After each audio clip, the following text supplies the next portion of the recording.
po mga kaibigan, lalo na po rito sa mga subscriber ko ay kaya po pinapatugtog ko lang yung masaya dahil tunay namang yung kasabihan na walang lihim na hindi nabubunyag, ika nga. At mayroon na namang pagpipistahan itong mga social media na kung saan ay mayroong isang congressman na lumutang yung kanyang baho dahil sa mismong pamangkin niya na 14 anyos, ginahasa niya. Opo, tama po yung inyong narinig at mismong yung pamangkin niya ang nagsasabi lang naman na ginahasa daw siya nung siya ay 14 years old pa lang. Nitong kapitapitagang makadiyos ko no, pero makabilat din pala ang hayop. Anyway, hindi po ako sa aking galing magsasabi kung sino ito at ipaparinig ko na lang po sa inyo or ipapanood ko na lang po sa inyo kung sino ito. Congressman na sabagay talaga mukhang manyakol naman talaga ito. Kaya lang hanggang doon lang yung alam natin ay meron palang lihim na itinatago ito. At ito na nga po ha. Ito. Ayan. Pakinggan nyo po mabuti para malaman nyo po kung sino itong manyakol na ito, no? Ayan. Kung sabihin sana, kung bakit ko po kayo nilapastangan sa Facebook, gusto niyo pong malaman, Mr. Abante, kung bakit kitang tinawag na manyak. Manyak naman po talaga kayo. Yun po ang totoo. Sabi po yan ang pamangkin niyang si Cheryl. Opo. Ginahasa niyo po siya nung siya ay maliit. Nung siya ay 14 anyos pa lamang. Hindi ko po yan binabawi. Manyak po talaga. Ulitin. Ang gusto ko pong sabihin sana, kung bakit ko po kayo nilapastangan sa Facebook, gusto niyo pong malaman, Mr. Abante, kung bakit kitang tinawag na manyak. Manyak naman po talaga kayo. Yun po ang totoo. Sabi po yan ang pamangkin niyang si Cheryl. Opo. Ginahasa niyo po siya nung siya ay maliit. Nung siya ay 14 anyos pa lamang. Hindi ko po yan binabawi. Manyak po talaga. Ayan. So ayaw ko na po magpan dito kasi nga medyo may nagkaroon na po ako ng karanasan doon sa mga dating mga pinangalanan ko, yung pala hindi naman pala totoo. Anyway, kaya ibang tao na lang po ang magsasabi dahil unang-una wala naman po akong personal na alam. At ito pala ay nag-reach out pala itong pamangkin nitong congressman na ito. At nakarinig nyo naman po kung sino congressman to. At nag-reach out dito kay Eloy Bugres na 14 anyos pa lang daw ay hinalay na nitong kanyang tiyuhin na si Boy Dila.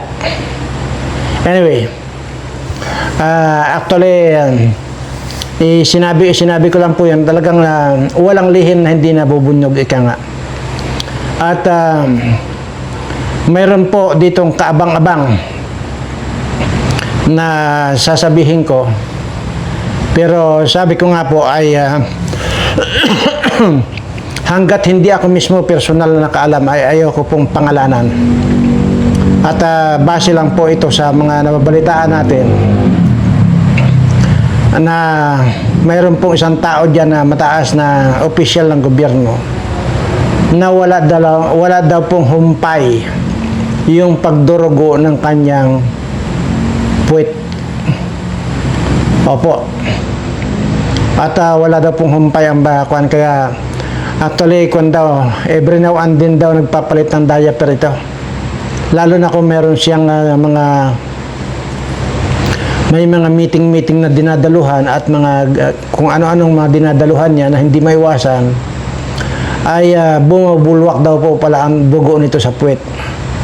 So anyway, hanggang doon lang po yung aking maging magbibigay ako ng hint sa inyo, hindi po. Ayoko na po dahil doon po nagkakaroon po ako ng doon po ako nagkakaroon ng bashers na kung saan ay totoo naman talaga na ibabasa ko dahil unang-una, mapapabilang talaga sa fake news yung sinasabi ko kung ang nagbabasa lang ako dito sa mga napapanood ko ay at ayoko na pong mangyari yon.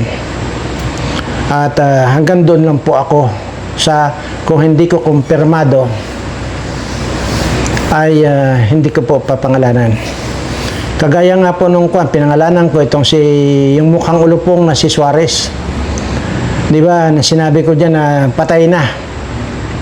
Ay nagbase lang din naman po ako doon sa mga sinasabi ng iba. Ayun pala, buhay na buhay ang gago.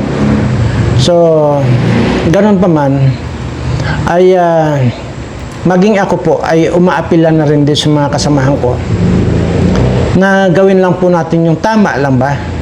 Yung tipong wag tayong mapupulaan, yung wag tayong huwag maibaba yung pagtingin nila sa atin bilang influencer. Kaya nga po influencer tayo.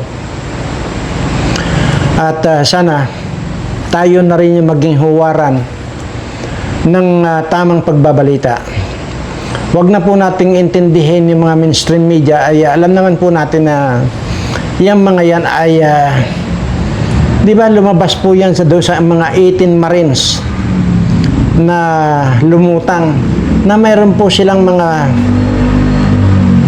mainstream media station yan station at mga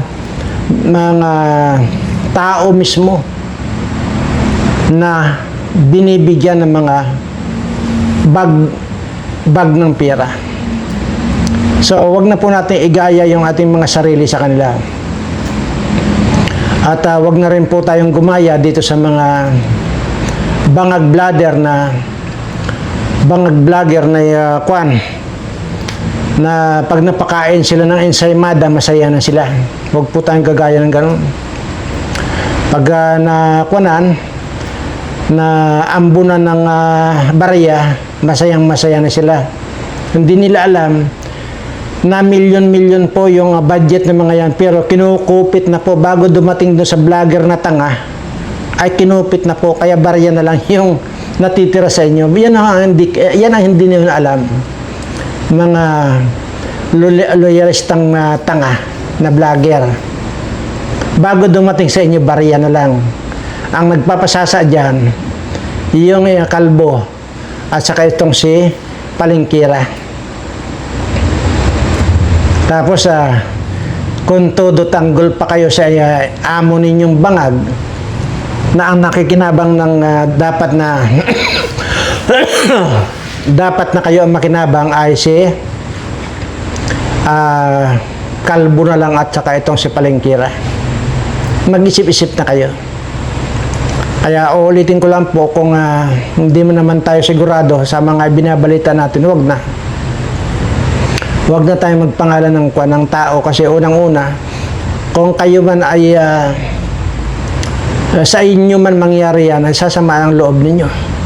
Ay kagaya ko na lang, bigyan nyo ako ng ganyan na hindi naman totoo. Halimbawa, sasabihin nyo sa akin halimbawa na yan, si Birana yan, ubod ng gwapo yan.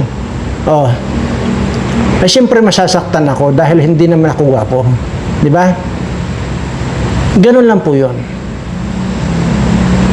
Yan si Birana na yan. Ang dami-daming mga mayordoma na magaganda yan. Siyempre masasaktan ako dahil unang-una. Sa inyo ba magaganda na mayordoma ko na nga lang. O yun po. Pero ang hindi ko po talaga makandyan, matanggap-tanggap siguro yung sasabihin yung gwapo ako. So, pangbabas na po yan. At hindi naman po ako gwapo.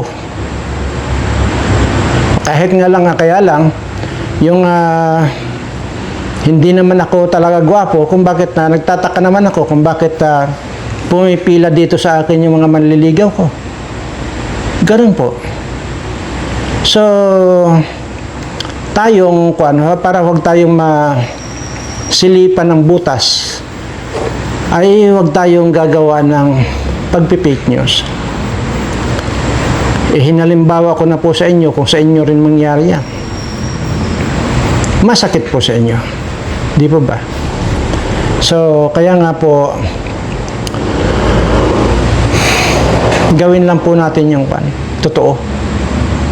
Ngayon po ay mayroon po akong hindi na po kasi tayo nagtatagal dito sa ngayon dahil sa totoo lang po pagod ako at kagagaling lang po namin sa sa medyo bulubundukin na lugar na nag-ikot ay kaya medyo pagod ako. Nagbihis lang po ako ng kaunti tapos humarap na po ako rito sa camera. At ito po yung aking papanood sa inyo na kung saan po ay deserve ninyong malaman ito na talagang niluloko na lang tayo ng itong mga nakaupo sa gobyernong ito kasama na po itong bangag na walang alam. Kasi kung meron pong alam ito at may utak ito, hindi po magkakaganito ang mga Pilipino. At ito po ay natalakay ito. Kung inyo pong napanood yung pinaggigiitan ni Senador Marcolita na kung mayroon mang itinaas, sintabos lang po eh. Pero bakit naman daan-daan yung itinaas nila sa mga petroleum product, lalo na ang diesel at gasolina. Dahil nga sa katangahan at kabubuhan nitong mga nandyan, mga alipuris nitong isa ring tangang bangag na ito, ay na ito nagkakaloko-loko na ang buhay ng mga Pilipino. Kaya deserve po ninyo na malaman ito, no? At panoorin nyo lang po at pakinggan mabuti. Ngayon pala, una nga naman, bakit nga ba sinasangkalan lang po yung Strait of Hormuz na hindi rin makadaan yung mga nagdi-deliver ng mga tangki-tangking mga petroleum product na yan. Samantalang kung tutuusin daw po, ayon dito sa ating mga eksperto, ay hindi po tayo kumukuha ng gas sa Iran. So hindi po natin kailangan ang dumaan sa Hormuz. Dito lang po sa Singapore tayo, Russia na yan, China, hindi po eh. Kaya kung tutuusin po, hindi po tayo apektado rito. Ang problema po nito, dalawa lang po yan.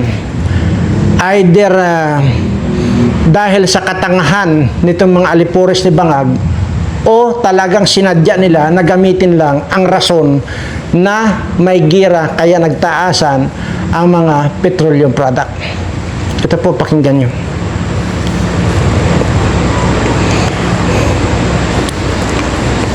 Nandito na ang mapagpalang buhay mga kapatid. Ipapakalat nyo to dahil ang sindikatong gobyerno sipil ay hindi pa rin tumitigil sa pang-aabuso sa lahat ng tao dito sa Pilipinas. Alam nyo po, etong ginawa nilang oil shortage dahil apektado daw tayo sa gera. Sinabi ko na po sa inyo na napakalayo natin sa Iran. So ito ang Pilipinas, nandito ang Iran. Kita nyo po, ari ang Iran, the Strait of Hormuz. Napakalayo po. At itong Singapore na napakalapit sa Pilipinas, proximal ay nag-offer. So nagsulat ang Singapore sa Pilipinas na Pilipinas, para hindi na kayo mahirapan, ay nandito kami, inyong mga kapatid, para bigyan kayo ng murang gas, murang krudo, murang fuel na lang. Pero ang Pilipinas, ang tamad na Department of Energy, ikaw Sharon Garin, wala man dyan kay kwenta, no? Okay, you're not doing your job para pamurahin ang presyo ng krudo, ng gas, ng kerosene. Wala kayo ginawa. Pulpul tamad. Kaya tinuruan ka ng Singapore. So sabi ng Singapore, okay, sulatan nyo ang PENT. Siyempre meron niyang letter of intent. Every time makikipag-negotiate ka sa civil system, no, ay meron kang letter of intent, LOI. Sabi ng Singapore, sulatan nyo ang PENT Alpha Private Limited. Ito si Mr. Wayne Newton, ang authorized representative at lead enforcer to the refinery ng PENT Alpha, na bibili tayo ng gas sa Singapore. No? So meron ditong email at saka yung office address kay Mr. Wayne Newton. Tinuruan sila na paano ang process sa importation, paano yung product passport, yung statement of product availability, commitment letter to supply. Ang dami-dami pa nito, authority to verify, authority to sell, basta buyer and seller contract, parang gayon. Ngayon mga kapatid, itong mga abnormal na to, itong DOE na tinuruan na nga ng Singapore paano maka-avail ng mura na fuel, ay wala pa rin silang ginawa. Kasi nga, ang oil industry has been monopolized by the oil sharks. Itong mga higanting kumpanya na nakamanipula, no? Kaya itong oil deregulation law na walang silbi ang gobyerno sibil dahil kontrolado nitong mga oil giants, itong mga oil oligarchs ang presyo ng gasolina at wala daw say o wala daw hawak ang Republika ng Pilipinas pagdating dito sa pagtaas na ng presyo. Napakaunggoy. This is actually the first time in the history, mga kapatid, na nag-rollback, ang sabi ni BBM kuno, na mag-rollback ng up to 40 pesos. Today, nag-rollback siya ng 21. Can you imagine, lahat ng paandar na the price hike and the rollback ay paandar nila lahat. Ginagago ang tao. Sistema ba? So, 21 pesos daw yung rollback. In my 44 years of existence at yung mga advisors natin no, na sobrang tagal na sa industriya, itong paglalangis, ay ito daw ang pinaka-grabe na rollback na masasabi mo talaga na isang malaking kalokohan. Di sindikato, kapatid, ginagago tayo ng paulit-ulit. Kaya papakalat nyo kung paano nila hindi ginawa ang kanilang trabaho. So now, ang sabi dito, nabibili ang Pilipinas ng 100,000 metric tons of fuel sa Singapore. Tinuruan na ang Pilipinas, hindi pa rin sa gumalaw. So ito yung sinasabi natin na parang pinaka-importation cost model. April 10, no? Bibili sa Euro 4 diesel ng Singapore. So per metric ton ay mayroong 1,180 liters. Makan po ito mahaba pa po ito.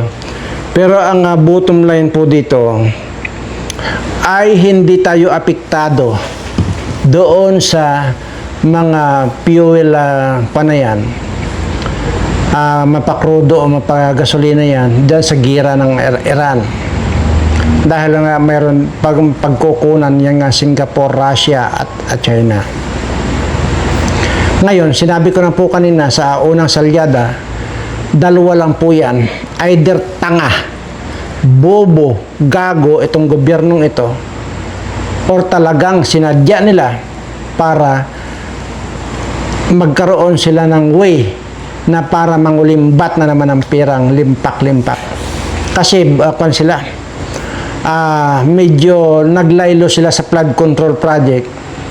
At ang may flood control na, bantayin nyo yung si Vince Dizon na yan na mukhang pitos ha. Payapos-yapos pa doon sa kurakot na si Luis Ro. Nakita mo ba yan? Biso-biso pa sila, payapos-yapos pa. Yan si Vince Dizon na may delikado po yan. Kahit na mukhang pitos yan. Delikado yan. So,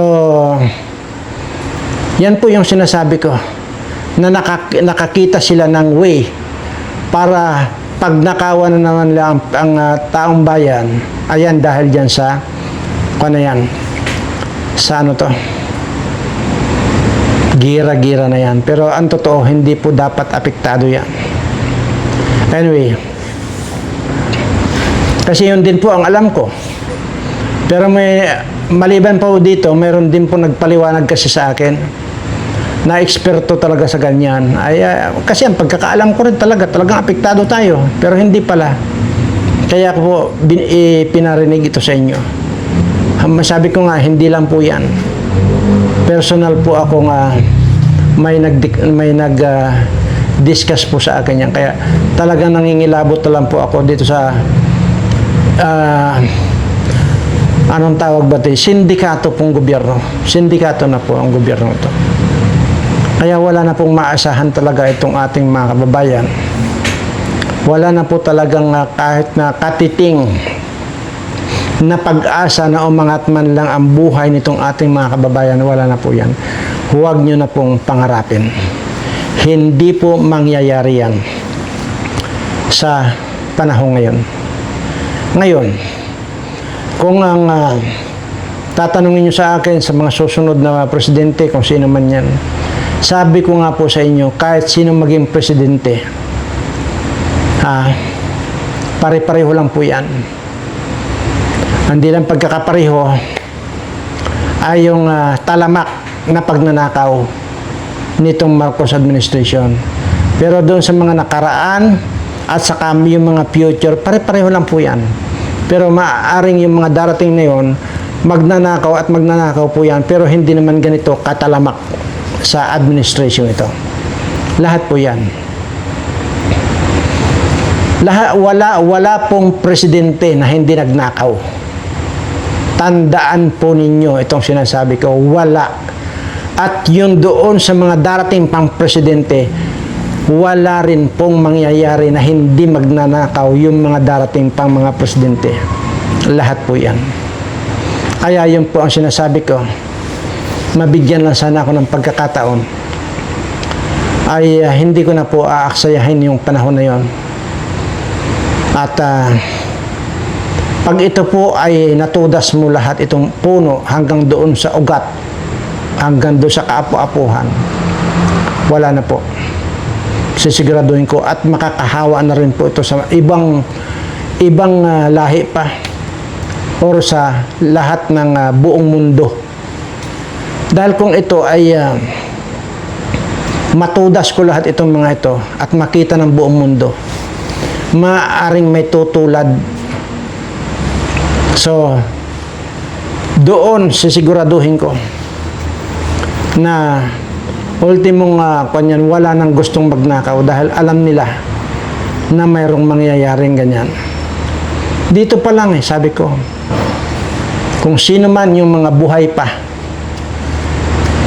na mga hindi ang pinag-uusapan dito dahil wala na sila ran, sinasabi ko, hahabulin at hahabulin ko yan.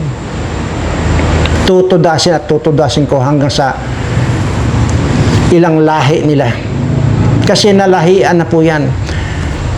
Kumain na po ng mga galing sa pinagnakawan niya mga yan. Kaya mga magnanakaw na rin po ang susunod yan. Kaya yun po yung sinasabi ko na dapat ito lipulin lahat ng mga ito. Tandaan po ninyo, wala pong matino na naging presidente or darating pang presidente kung ang pag-uusapan ay yung hindi nangurakot. Wala pong ganun. Kanya-kanya lang po tayong paghanga doon sa isang tao or naging presidente. Kagaya lang kay Marcos, yung matandang Marcos, hindi po ba't sinangaan natin yan? Ang sinasabi pa nga natin, berde ang utak niyan. Pero, di ba, bilyon-bilyon dolyar ang ninakaw niyan. Di ba? Pero hinangaan natin. Sabi ko nga lahat yan. Kaya, sayang nga lang at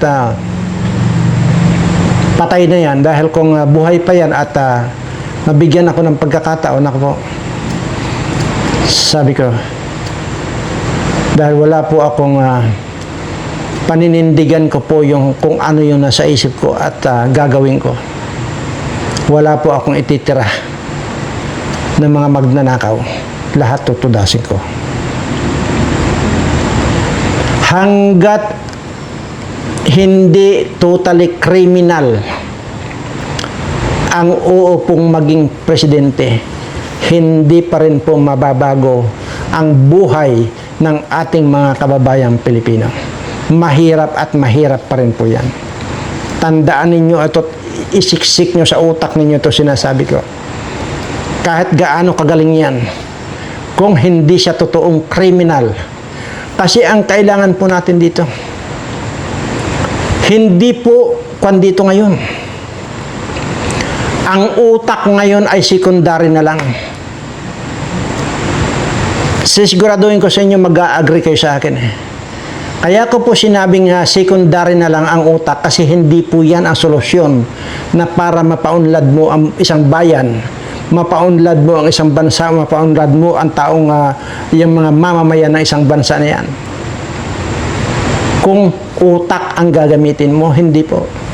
Kailangan ang pangunahin dito na dapat maging presidente, kriminal. Tudasin lahat ang mga naging kriminal, ang naging magnanakaw na yan. Kahit wala kang utak, basta pinatay mo lahat itong mga magnanakaw na ito, maniwala kayo, gaganda ang buhay ng ating mga kapwa Pilipino. Iyan ang pakatandaan niyo. Kaya ko sinasabi ito dahil yun po Sa katanda ko na ito, pinag-aralan ko na po yan. At yun nga lang, sabi ko nga, wala talaga sa utak ko ang pasukin ang politika. Dahil once na pinasok ko ang politika, ay hindi po bagay sa akin. Ang gusto ko lang po, i-appoint lang ako, kahit isang buwan, hanggang 2 buwan, na mag-create ako ng ahensya ng isang gobyerno na para lang lipulin itong mga kawatan. Yan lang po. Wala na pong iba. Dahil yan lang ang solusyon para umangat ang kabuhayan nitong ating mga kababayan. Mahaba na po tayo at sa lahat po ng aking mga subscriber, mahal na mahal ko po kayong lahat.